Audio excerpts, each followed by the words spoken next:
Soy malo de nacimiento, pecador me concibió mi madre, y yo sé que tú amas la verdad en lo íntimo. En lo secreto me has enseñado sabiduría, purifícame con hisopo y quedaré limpio. Lávame y quedaré más blanco que la nieve. Anúnciame gozo y alegría. Infunde gozo en estos huesos que has quebrantado. Aparta tu rostro de mis pecados y borra toda mi maldad. Crea en mí, oh Dios, un corazón limpio y renueva la firmeza de mi espíritu. No me alejes de tu presencia, ni quites tu Santo Espíritu. Devuélveme la alegría de tu salvación, que un espíritu obediente me sostenga. Así enseñaré a los transgresores tus caminos, y los pecadores se volverán a ti. Incline su rostro y demos gracias por la palabra. Señor, gracias por la palabra, gracias por hablarnos, gracias por edificarnos. Te pido, Señor, que a través de este tiempo que voy a estar exponiendo lo que está en tu corazón, edifiques la iglesia como tú sabes hacer. Espíritu Santo, muévete, sigue trabajando con el corazón de tu pueblo. Señor, hoy te rogamos que hagas que nuestros corazones sean limpios, Padre. En el nombre poderoso de Jesús, amén. Y si no has saludado a tu hermano o hermana, mira, hermano, vírese, salude. Dios te bendiga. ¿Cómo estás? Qué bueno verte en la casa del Señor, ¿verdad?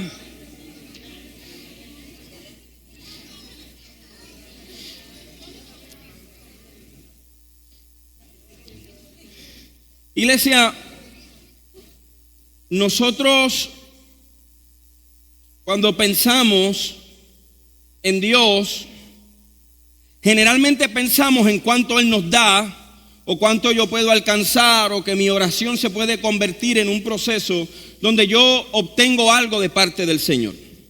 Pero yo quiero comenzar el sermón con un argumento importante para luego desarrollar todo lo que voy a estar enseñando en la mañana de hoy. Cuando oramos y pedimos, nosotros descansamos en la autoridad de Dios. ¿Me escuchó? Descansar en la autoridad de Dios es reconocer que yo no siempre tengo la razón, pero que su voluntad es buena. ¿Usted está conmigo? Porque nuestra humanidad nos nubla, tú sabes, los sentimientos, las experiencias, los traumas, las crisis. Todo eso nos puede nublar nuestro sentido. Por eso es que yo siempre digo que nadie en el mundo es objetivo. Y cuando yo escucho periodistas, no, es mi objetividad. Mire, usted no es objetivo. Si usted tiene contratos para dar anuncios en WKQ o Noti1, usted no es objetivo. Usted tiene sus contratitos, ¿verdad? Así que esto significa, escuche bien, bajar del tren de la obsesión por uno mismo y caminar hacia la presencia de Dios que te amó antes del principio. La historia más importante de tu vida no es la que tú has escrito. No es en la que juegas un papel principal. La historia más importante de tu vida no es la tuya. La historia más importante de tu vida es la de Jesús. La pertinencia del libro, específicamente de los Salmos, y la próxima serie vamos a estar hablando de los Salmos, nos vamos a enfocar mucho en ellos, se pone claramente de manifiesto al descubrir la doble identidad teológica y literaria de los libros. De un lado, los salmos son parte integral del Antiguo Testamento y reciben de antemano la gran autoridad teológica, espiritual y moral que los creyentes relacionan con la Biblia. Y desde esa perspectiva, los salmos se convierten en palabra de Dios, escuche bien, para la gente de fe. Y yo quiero aclarar esto porque es importante. No todo el mundo tiene la capacidad de entender lo que dice la palabra, porque el libro es palabra de Dios para la gente que tiene fe en Dios. Pero cuando tú no tienes fe en el Dios de la Biblia, tú comienzas a mirar la Biblia como un libro de consejo, como el libro a lo mejor o el horóscopo del nuevo día o de primera hora. Y la Biblia no trabaja de esa manera. Desde la perspectiva de los salmos, la palabra de Dios contiene una extraordinaria revelación. Escuche bien esto que le voy a decir. Que orienta, que desafía, que educa, que inspira, que redarguye. ¿Alguien ha escuchado esa palabra? Y antes se usaba mucho en la iglesia. El Espíritu Santo redarguye, ¿verdad? Pero ahora nosotros no queremos que nadie nos mande. Pero generalmente cuando pasaba algo, tu papá sabía o tu líder sabía, entonces es el Espíritu Santo que te está redarguyendo. ¿Por qué? porque se reconocía la autoridad divina del Espíritu en la vida del creyente. Ahora el Espíritu Santo nos sirve para obrar mientras estamos en el escenario, pero no para vivir. Y todo esto es efecto de la Torá, de la ley de Dios. Y a veces nosotros pensamos que la ley de Dios es solamente un conjunto de leyes rígidas y regulaciones estáticas. Pero yo quiero que usted entienda que no, que son enseñanzas dinámicas, donde Dios pone valores fundamentales que afirman, celebran y transmiten la voluntad de Dios para la humanidad y para la iglesia. Y yo, que no soy ni un biblista, ni tengo PhD, ni soy un experto, pero pues yo soy su pastor, así que escúcheme. Yo quisiera definir los salmos de la siguiente manera: como un diálogo íntimo entre el ser humano y de Dios. Porque en los salmos generalmente vamos a empezar con quejas. El ser humano hablando de su quebranto y Dios respondiendo a través del mismo salmista. O sea, el salmista tiene la sabiduría, pero se queja como nosotros. Nosotros sabemos que Dios al final tiene una buena voluntad, pero nos quejamos: Señor, ¿por qué esto? ¿Por qué nada nos sale? Y al final decimos: no, el Señor es bueno con nosotros. Con el Salmo 51, nosotros llegamos al corazón mismo de las plegarias en la Biblia. Y este poema es una súplica individual que pone claramente de relieve los importantes temas que ya no queremos predicar. Y por eso les decía que generalmente cada vez que yo escucho gente decir: no, Dios va a cumplir tu sueño. Mira, hermano, no, Dios no va a cumplir tu sueño. Sueña en grande que Dios lo va a hacer. Eso es lo que dice la Biblia. Y entramos en estos mantras bíblicos, ¿verdad? Estos mantras que, no, porque Dios lo va a hacer, y porque yo lo digo, y porque yo lo declaro, y Dios está a mi favor, Dios está contigo, sí. Pero en este salmo, especialmente en las plegarias de los salmos, nosotros vemos algo importante: el arrepentimiento y la contrición. Es decir, el entender que yo no tengo el control y Dios tiene el control. El salmista está pidiendo a Dios tres cosas importantes: perdón, purificación y renovación. Lo repito: perdón, purificación y renovación. Cuando tú lees cuidadosamente el Salmo, empiezas a ver que se revelan las ideas expuestas que relacionan mucho mejor con un periodo específico que hoy la maestra de los adultos estaba hablando. Y este salmo se escribe en medio del contexto donde David es confrontado por el profeta, y el profeta le dice: papá, ¿qué tal si yo te cuento una historia? Y si un hombre hace esto y esto y esto, y David dice: hay que eliminarlo. Y el profeta le dice: es que, David, ese eres tú. David había mirado a una mujer ajena, se había entusiasmado con ella, había mandado a matar a su esposo para quedarse con ella. Pero la estructura literaria del Salmo se relaciona íntimamente con los siguientes temas. Y yo quiero que usted mire la pantalla, por favor. No sé si la pastora ya envió las notas del sermón, discúlpenme, ¿verdad? Las notas del sermón están en el WhatsApp.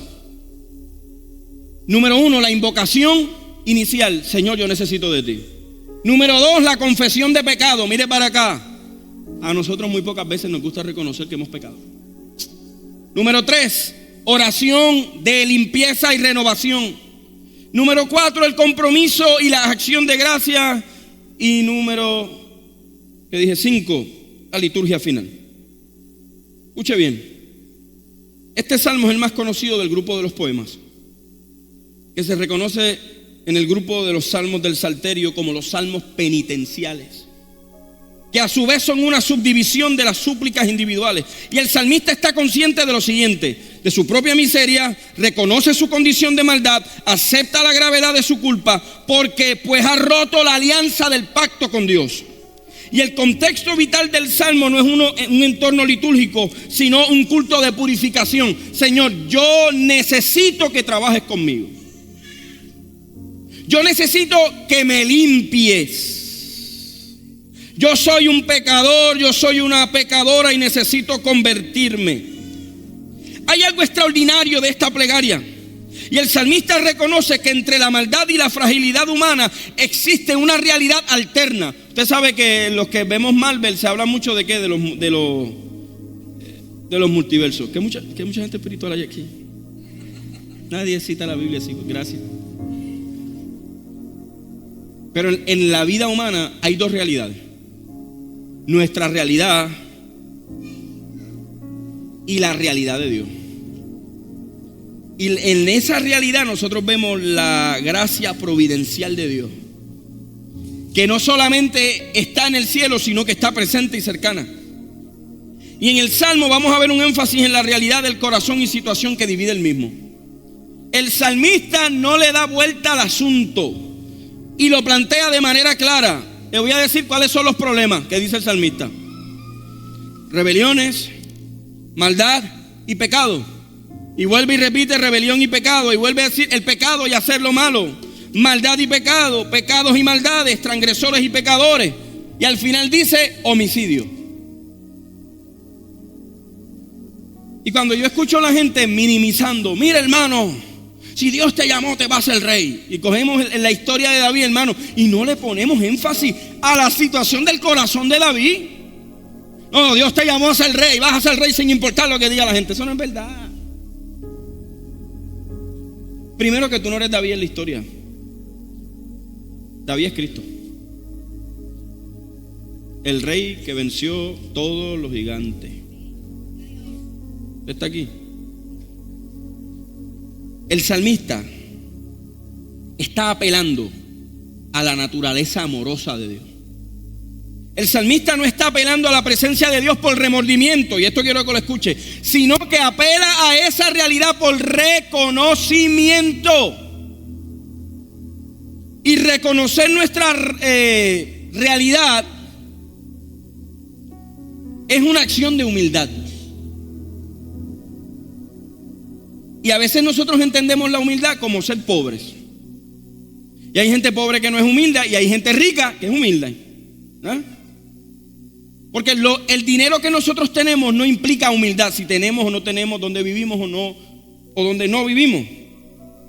Cuando nosotros reaccionamos a nuestra realidad con humildad, o cuando no reaccionamos con humildad, puedes pasar la presentación, Mario, comenzamos a vivir, escuche bien, en rebeldía. Y aquí es que la cosa se pone buena. David sabía lo que estaba haciendo con la mujer ajena. Pero David, en el Salmo, cuando es confrontado con su realidad, no empieza a poner excusas. Lo que pasa es que que me hicieron, es que mire, yo salí y fue sin culpa que yo la vi. Yo traté de salir corriendo, de esconderme. No, mire, hermano, David se paró en el balcón, una vista panorámica, y dijo: yo quiero a esa. Porque no fue que la vio, es que la vio bañándose.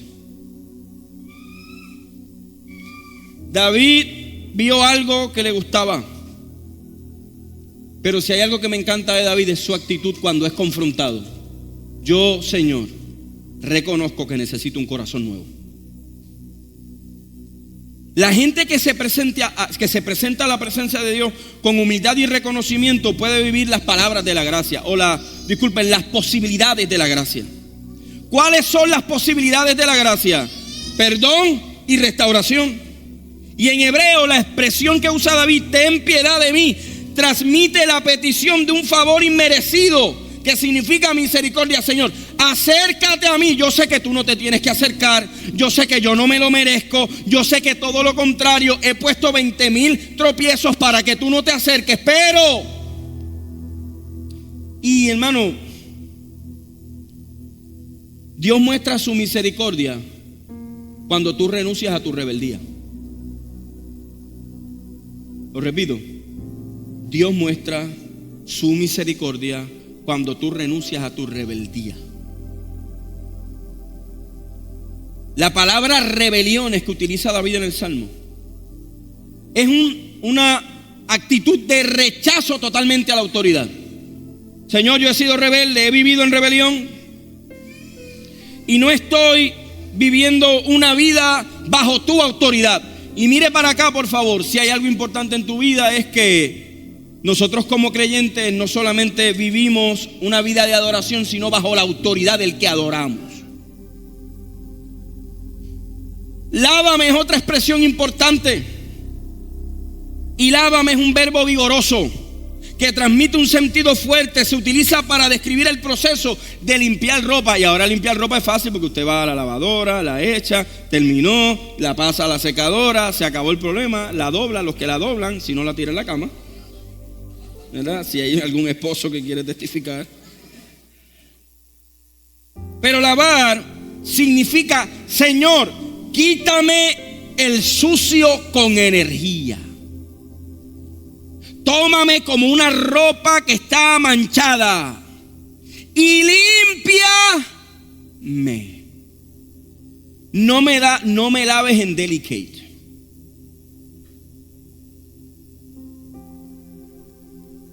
¿Usted sabe cuánta gente es tan delicadita?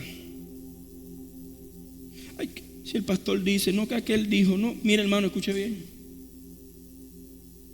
David reconocía la autoridad de Dios.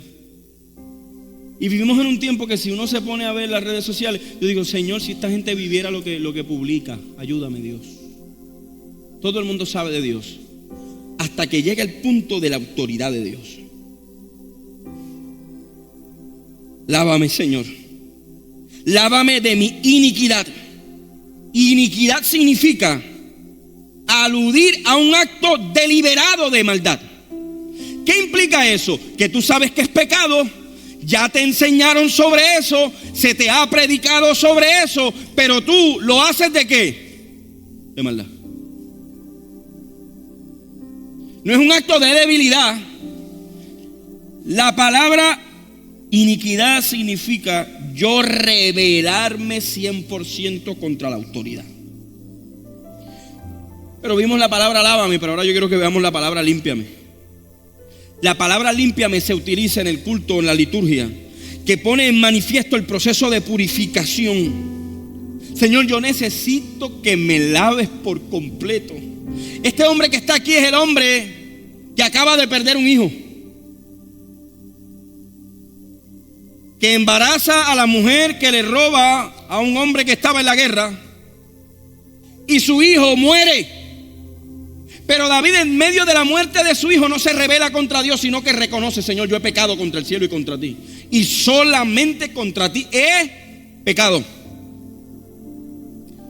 Y la palabra pecado es el acto de fallar o cometer el error en el contexto religioso.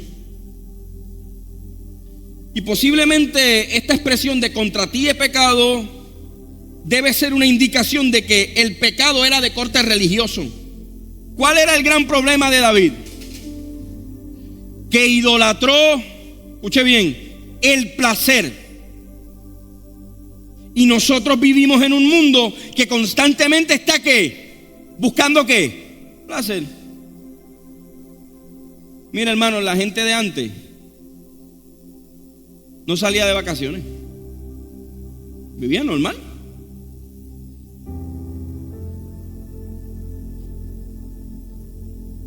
En medio de pobreza, en medio de escasez, tú puedes salir 2000 veces de vacaciones y venir con el mismo estrés.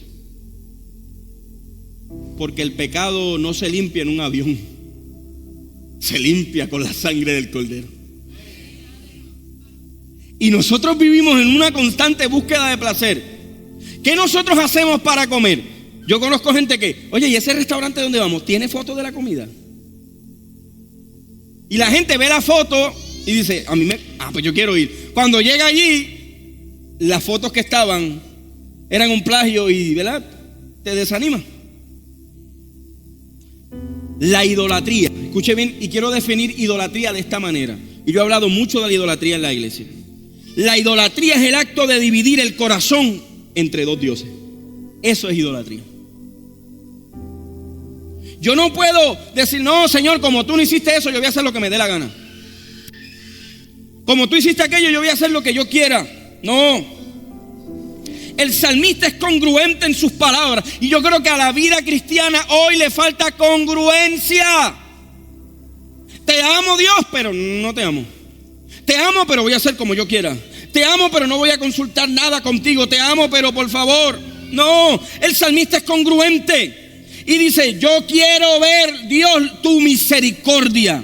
Su súplica es: borra, lávame y límpiame. Y su apelación es porque Dios es amoroso y Él reconoce una cosa. Él dice: borra, lávame y límpiame, porque tú eres piadoso, misericordioso y compasivo.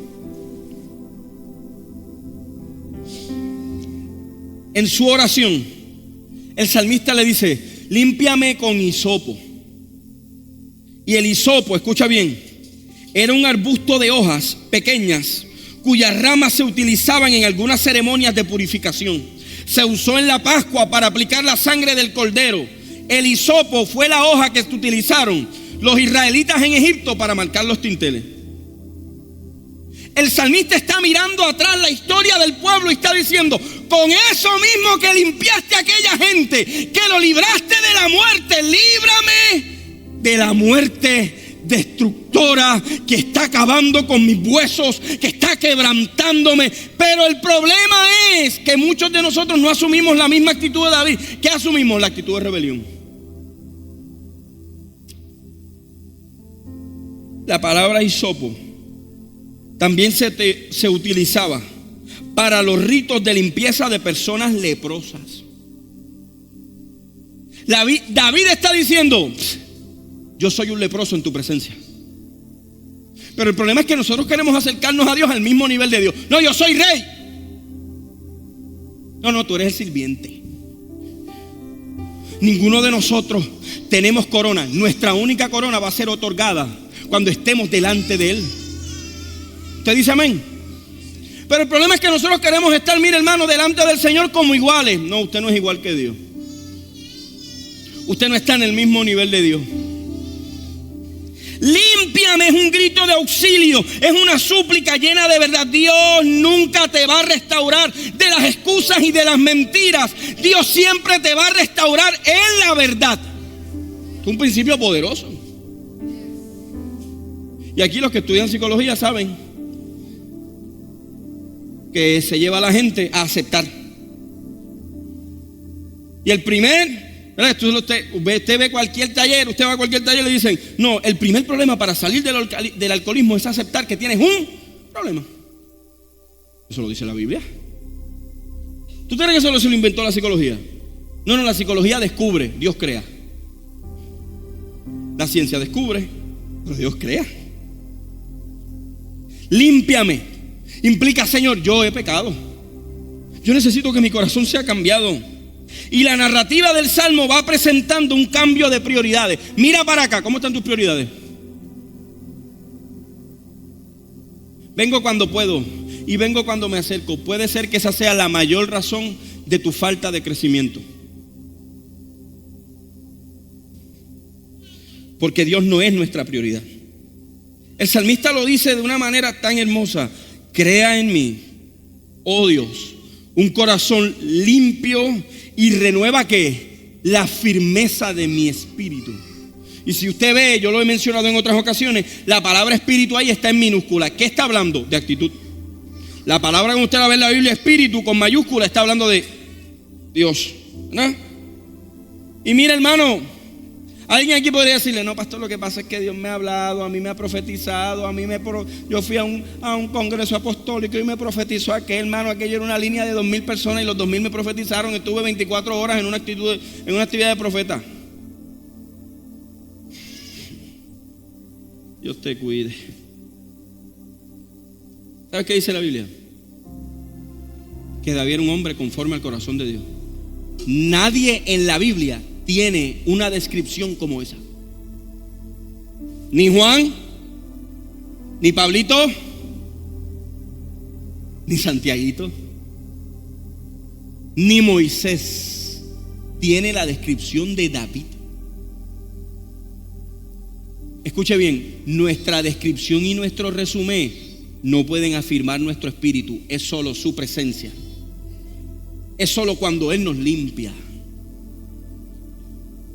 Y David está diciendo con sutileza: Señor, yo fui atrapado por la dulzura del pecado. Fui seducido por lo atractivo. Puse mis ojos donde no tenía que ponerlos.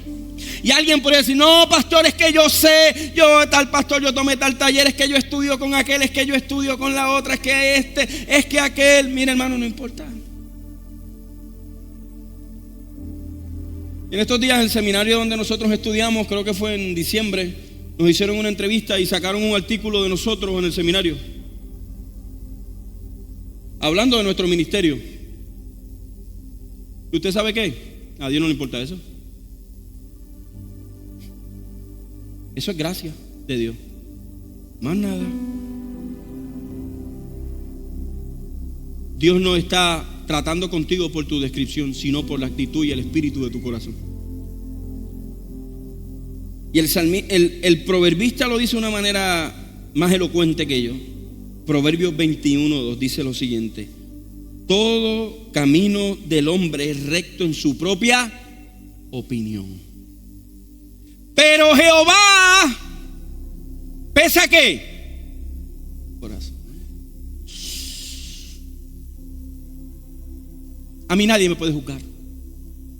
A mí solo me juzga Dios. Solo te juzga Dios. El perfecto, el poderoso, el grande, el santo, el 3 veces santo. A ti no te está juzgando cualquier persona. Él está pesando tu corazón. Pero la pregunta es: ¿por qué David quería un corazón nuevo? Y voy terminando el sermón en esta mañana. David había mirado a Betsabé. David había conspirado y asesinado. Y David era también el rey que entendía la responsabilidad. Y en el altar aquí hay 2 bultos. ¿Ah? David era el rey. Y David reconoció una cosa: para yo poder liderar a este pueblo, voy a tener que ser restaurado. Líderes, escuchen, miren para acá. Miren para acá, hermano, que ahora que viene lo bueno. ¿Usted sabe cuánta gente hubiera dicho: yo pequé, se acabó esto, patita, ¿para qué te quiero? Y me voy. Me retiro y me voy para las gradas con mi vaso Stanley a prueba de fuego.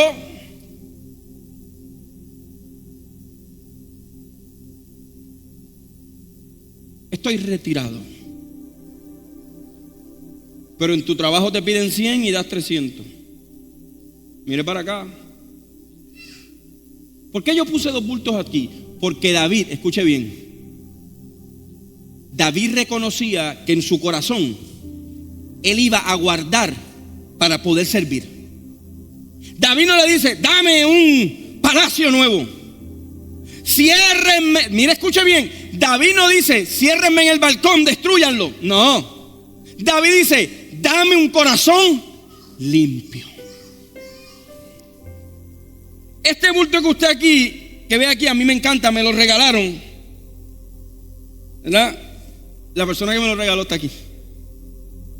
Y cuando yo fui a ir ahora a Colombia a predicar en la convención de pastores y a trabajar con unas cosas del evento, me di cuenta que se había deshilado. No se ve. Si yo lo cargo, voy con él.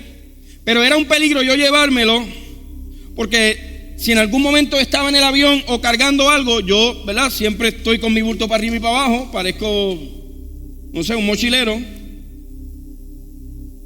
El peso de lo que yo cargaba se iba a seguir abriendo, porque ya el zipper no estaba fijado.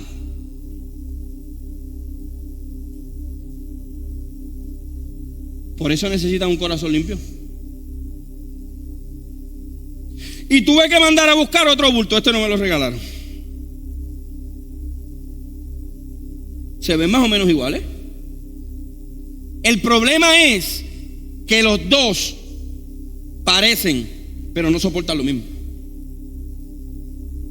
Y David estaba claro y decía: yo no voy a poder ser el rey de este pueblo con este corazón. Yo no voy a poder liderar al pueblo. Yo no voy a poder ser el adorador que baja con el pueblo y adora al Señor y celebra ese sacrificio que se lleva una vez al año.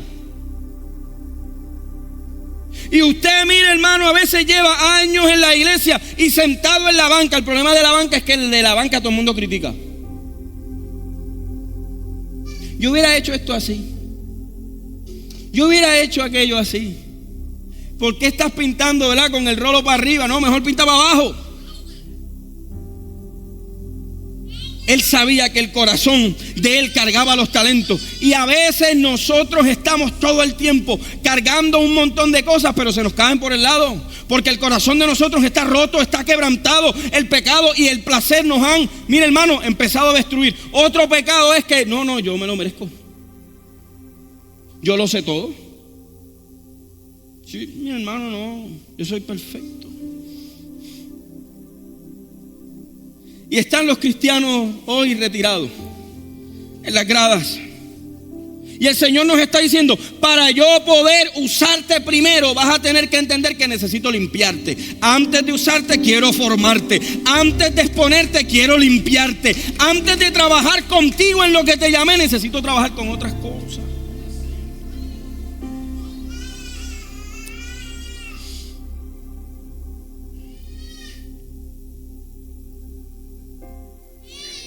Gente, qué difícil se nos hace a nosotros reconocer y decir, yo estuve mal. Qué fácil es renunciar a todo. Sí, cuando renunciamos a todo, culpamos a todo el mundo. Aquel, el otro. No. Es la única persona responsable de tus responsabilidades, valga la redundancia, eres tú. Eso no me toca a mí como pastor. ¿Y usted sabe cuánta gente yo he visto que empiezan renunciando a una posición y terminan renunciando al ministerio? Gente que estuvieron como líderes denominacionales y pasa ese tiempo y esa temporada de liderato y luego terminan sin nada. Todo el mundo se asombraba como Dios les hablaba. Todo el mundo aplaudía en el momento de la profecía, pero como su corazón parecía que estaba listo, pero no podía cargar nada. Porque se empiezan a salir las verdades. Te voy a explicar cuál es el primer problema en el que nosotros caemos. Cuando nuestros corazones no están limpios, empezamos a buscar amistades que ayuden a nuestro placer, pero no a nuestro propósito. Lo repito.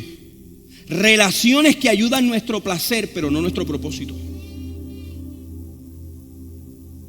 Y David no, mira hermano, David no fue David fue delante del Señor. Señor, límpiame, dame un corazón correcto, porque yo quiero servir a la gente bien. Yo quiero seguir siendo un hombre conforme a tu corazón. En la Biblia nunca dice, y David dejó de ser conforme al corazón de Dios. No, es que el grito de David no era, Señor, hazme conforme a ti, no, límpiame. Restáurame, lávame con energía, limpia todo lo que es contrario, porque antes que mi pueblo te ofrende, yo quiero ser tu ofrenda. Antes que recibas mi incienso, antes que recibas el oro, antes que recibas, Señor, el macho cabrío, antes que recibas, Señor, la vaca, límpiame a mí. Límpiame a mí. Y yo tengo que hacerte una pregunta. ¿Dónde tú estás ubicado en el servicio de la iglesia? ¿En la grada? ¿O estás poniendo tu mano en la obra? Hermano, escuche bien. La gente, y esto los estudios lo garantizan, la gente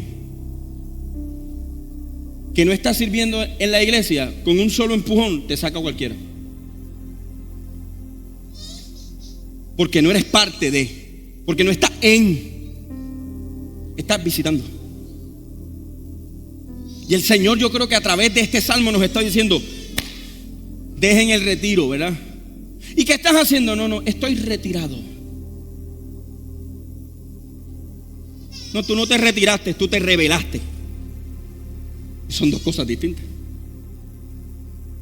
Hoy el Señor nos está llamando a salir de la grada y a decir, escuche bien lo que le quiero terminar con esta frase. Dios no se conforma con tus oraciones piadosas. Dios nos llama a la sinceridad.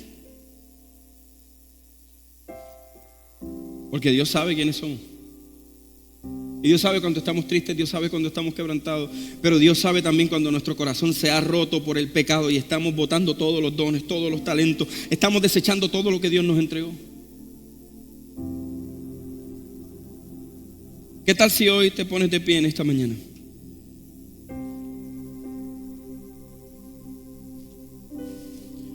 Y yo quiero que inclines tu rostro ahí donde estás.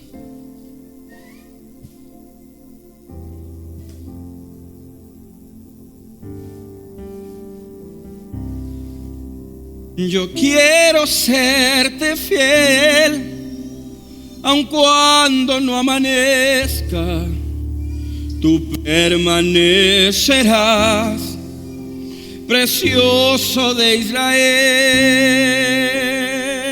Quiero darle gracias a la gente que se conecta y que está con nosotros a través de las redes sociales. Gracias por acompañarnos. Esperamos que el mensaje haya sido de bendición para ustedes.